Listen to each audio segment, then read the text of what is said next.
मियाँ मिट्ठू। तोते आम परिंदों की तरह दरख्तों की टहनियों पर घोंसले नहीं बनाते। ये दरख्तों में बने सुराखों के अंदर रहते हैं और अंडे देते हैं। ये खुद दरख्तों के तनों में सुराख नहीं कर सकते, बल्कि इनके लिए ये काम हड बढ़ई, खुड बढ़ाड़ा, हुदहुद और हुदहुद नस्ल के बाकी परिंदे और कुदरत करती है। हुदहुद अपनी लंबी और मजबूत चोंच की मदद से दरख्तों में अपने रहने और खुराक के लिए सुराख बनाते हैं। तोते इन्हीं हुदहुद के छोड़े हुए सुराखों को अपने घोंसले के लिए इस्तेमाल करते हैं। इनकी रिहाइश के लिए सुराखों का दूसरा ज़रिया दरख्तों में मुख्तलिफ वजूहात की बिना पर बन जाने वाली गहरी दरारें हैं। तोते आम हालात में कभी भी अपना घोंसला नहीं बदलते। एक बार जो सुराख मुंतखब कर लिया, फिर इसी में हर दफ़ा अंडे देते हैं। तोता साल में 1 या 2 दफ़ा अंडे देता है।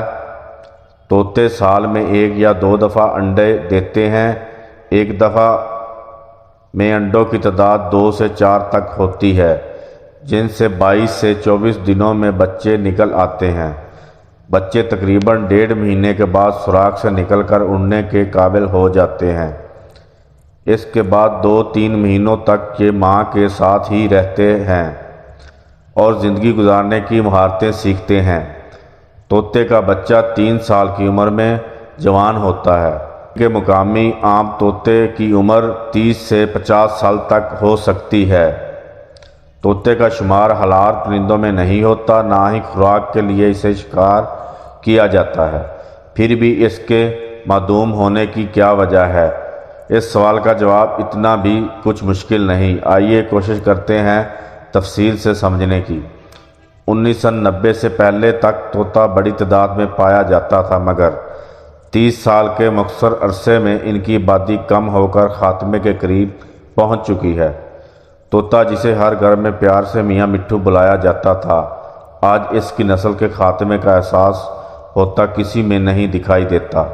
ना अवाम, ना मुतल्लिका हुकूमती इदारों में, और ना ही माहौलियाती तहफ़्फ़ुज़ के खोखले दावे करने वाली बड़ी बड़ी NGOs। बेहसी और जहालत की इंतहा इस हद तक पहुँच चुकी है कि आज तक हुकूमती ऐवानों में ना पैदा होने की खतरे से 2-4 परिंदों के लिए कोई कानून बनाकर इनके ख़रीदो फरोख्त और शिकार पर पाबंदी लगाने के बारे में सोचा तक नहीं गया। सबसे बड़ी वजह जो तोतों समेत बाकी जंगली हयात की मदूमियत की वजह बनी, वो है दरियाए सिंध के किनारे पर मौजूद कुदरती जंगलात का मुकम्मल खात्मा।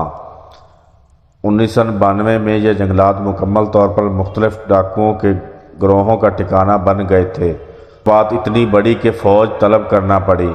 इंतहाई अफसोसनाक और सरशर्म से झुका देने वाली सच्चाई ये है कि ये ऑपरेशन इस कदर बेढंगेपन और बेदर्दी से किया गया कि हज़ारों एकड़ जंगलात तबाह व बर्बाद कर दिए गए।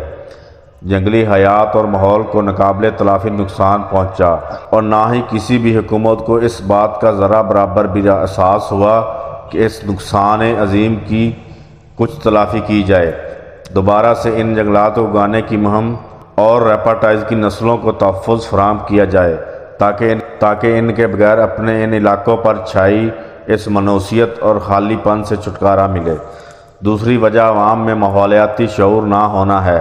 हर जगह से पुराने मुकामी दरख्तों की कटाई और इनकी जगह बजाय नए मुकामी दरख्त लगाने के देसी कोनों का मुकामी दरख्त लगाने के बदेसी कोनों कार्पस वगैरह जैसे दरख्त बदेसी कवानों कार्पस वगैरह जैसे दरख्त लगा देना भी तोते की नस्ल कशी की एक वजह है। जो थोड़े बहुत बच्चे हैं इन्हें शिकारी हजरात पकड़ कर बड़े शहरों खुलेआम महंगे दामों बेच रहे हैं।